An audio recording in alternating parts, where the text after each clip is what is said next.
130 kg on hip thrust, so I'm happy about that.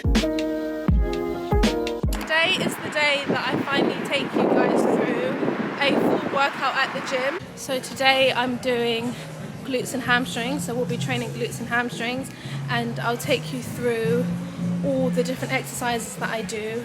So I'm now just drinking my pre-workout in a water bottle because I usually have a pre-workout bottle, but it's kind of dirty right now. I usually take pre-workout before I do any heavy lifts. I usually take it almost every day that I work out because I feel like it helps me, but you can obviously take more natural substances.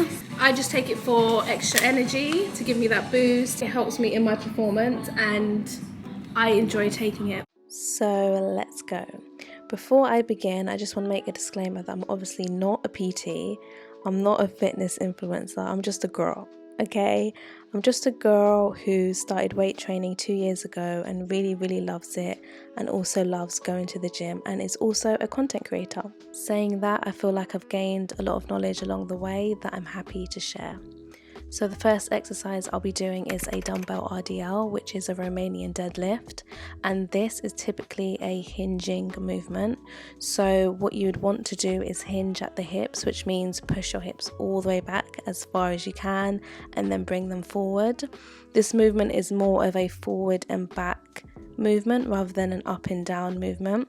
So you'd want to hinge at the hips and also have a slight bend in your knee so that you can really target those glute muscles while simultaneously targeting your hamstrings too. So this will be the secondary muscle that you are targeting. With this exercise, correct me if I'm wrong if you do RDLs, but I feel like there's so many mechanics to this, and it took me a while to really perfect my form and feel like I'm actually targeting the right muscles. Other points that you might want to consider is having your legs shoulder width apart and having your feet externally rotated. This helps you connect with your glutes a bit more, and you will actually feel it more in your glutes. So that's really helpful. Also, keeping the weight as close as you can to your body is even fine if it's touching your shins. That is better than being further apart, because that's when you can start really engaging your lower back. Another great tip is to have your chin tucked so your head is facing downwards. This will help you release the stress off your neck, which can also help you not engage your lower back too. With RDLs, it did take me a while to perfect my form, and sometimes I still don't even feel like I've perfected it to the best that I could, but I've definitely gotten better, and I definitely always feel it in my glutes and my hamstrings. Sometimes I do engage my lower back, but I try to just rearrange and really work on that form.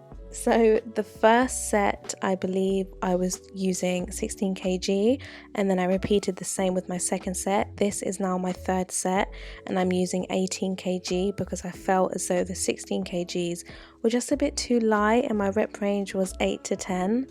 And typically if your rep range is, for example, 8 to 10 and you're hitting 10 reps, that means that you could probably go for a heavier weight and push yourself even more. But if you're hitting 8, then that's, the lowest of your rep range, and that means that that's probably a good weight. So for me, I was like, it was way too easy when I was at 10. I was like, yeah, now I need to up the weight. I think here I felt like it was a bit more challenging. So that's usually my indication as to what weights I'll be using for an exercise.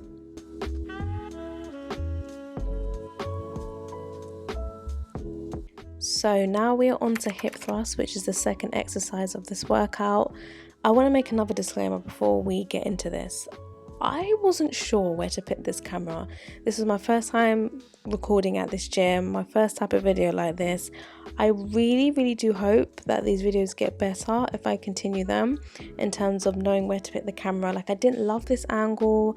You will see in other shots later on that I did switch up the angle because I just wasn't sure. The lighting is off for this part of the gym too. The location of the smithing. Anyway, hip thrust target your glute muscles in its shortened position, and you're basically thrusting into the air, making sure your feet are facing forward and that your legs are forming a 90-degree angle when you're doing so. In terms of foot placement, if your feet are closer to your body, then it will target your quads a little bit more, and if your feet are more further out, it will target your hamstrings. So you've got to find that in between little nice, level where you're targeting your glutes and you feel it in your glutes. My first set, which was what you saw a couple seconds ago, that was me warming up on 100 kg. That's a great weight for me, I feel like, to warm up. This is now my first working set on 110 kg, and I also love to finish these with a 10-second hold. Best believe that hip thrusts really take you out, and I make sure I take my 2-minute rest. Yes, 2 minutes, not 1 minute and not 30 seconds. On to the next working set. Here I'm lifting 120 kg. This is my second working set, and so far so good. This is where I actually start to feel like I'm working out. As I said before, 100 kg was my warm-up, so I obviously needed to add more weight. And here I'm holding again for another 10 seconds for that extra burn at the end, whilst squeezing my glutes at the top of this exercise. Next, I'll be lifting 125 kg for 8 reps. A couple more points as I go into my third set. You want to keep your chin tucked in, and you want to be looking forward so that you're not straining your neck and putting any sort of pressure or pain on your neck. You also want to keep your upper body as straight and still as you can. The movement simply needs to be only in your hips, up and down, and squeezing at the top with your glutes. Okay, you made it this far into my video. Thank you for watching.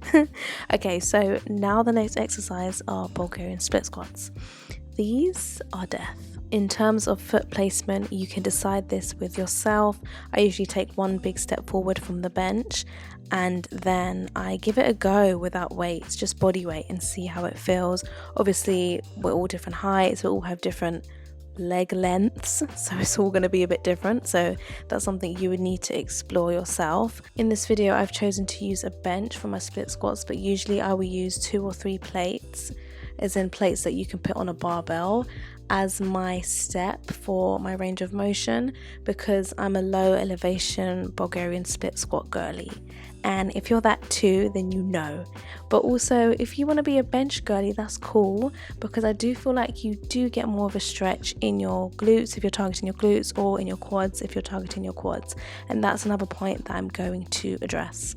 If you want to target your quads more with this exercise, then having your body up straight, your back straight and your torso straight as you descend down with the weight can really help achieve that, as it will target your quads. If you want to target your glutes, having your upper body and your torso slightly forward will help you achieve that. My body's forming a diagonal line as I'm going down, and as I'm going down I'm also going backwards at the same time. This will help you create a really nice stretch in your glutes and will really target those. In my first working set I used 12 kgs. I felt like I could have used a heavier weight, so in my second set I progressed to 14 kg. I'm now in my third working set and using 16 kgs, as I feel like this was more of the weight that I actually felt like I was working out, and when it got to the last 2 reps I was struggling to get them, but I felt like it was a good struggle and I was pushing myself. Oh my god, that was hard. I feel like today is hard because I'm on the 4th day of my period, so I'm a bit weaker today. I think I'm doing okay for someone who's on their 4th day. I feel like it fluctuates. It depends on your body, it depends how your menstrual cycle makes you feel, but I know for me the first day I'm not at the gym. Second day sometimes I'm also not at the gym. Third day I can turn up at the gym, but I'm not as strong. 4th day, which is today, I'm okay, but I still feel a bit weak. But I'm happy that I managed to get, I think I got 130 kg on hip thrust, so I'm happy about that. I've done it before, but I didn't think I could do it today, but I did. So that's good. So next I've got dumbbell sumo squats, 3 sets, 8 to 10 reps.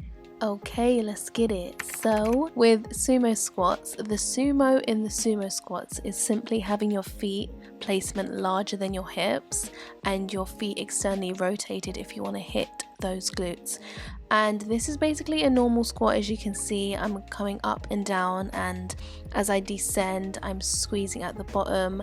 And also with this movement I like to have a slight tilt in my upper body. As you can see, I'm still kind of forming that diagonal line as I go down. This helps you target the glutes a bit more. So main points here is having a wider stance with your feet externally rotated, having a slight tilt in your upper body, and as you go down basically just squatting. and then coming back up and repeating. So I was really struggling here with deciding what weight was good enough for me. I literally went back and forth about 3 times and finally decided to up the weight to 24. I tried it with this set. This is now my second set, and as you see, as I get to the end, I just feel like, what the hell, like I did not feel that at all. Then I decided to up the weight to 26, as you'll see later on. I feel like that's really important. If you feel like the weight you're lifting is not as heavy as it should be, considering the amount of reps that you're doing, like I said before, depending on your rep range, that's what you base your weight on. And if it gets to the last few reps and you're feeling like this is quite light, you don't feel like you've worked enough, then that is usually a good indicator to use a different weight. With this exercise, it just took me so long to find out that I actually needed more than 26. I haven't done these in a very long time, so I wish I probably started with 24 and then second set 26, final set 28, but at least I know that I can do this next time. A really good tip is tracking your weights as well as you go along, so you know what weights you are good at or what weights you may need to try next time. So since this is the last workout, I do want to clarify that I noticed the exercises I chose were a bit more glute focused than hamstrings at the minute. There were 2 exercises where you were using your hamstrings too, but they weren't solely hamstring movements or isolation movements, and I do a lot of those too. So maybe in the next type of full gym workout video I will include a bit more of that too. But I hope you guys enjoyed this video. Let me know if you did by liking it and also commenting, and I'll see you in the next video.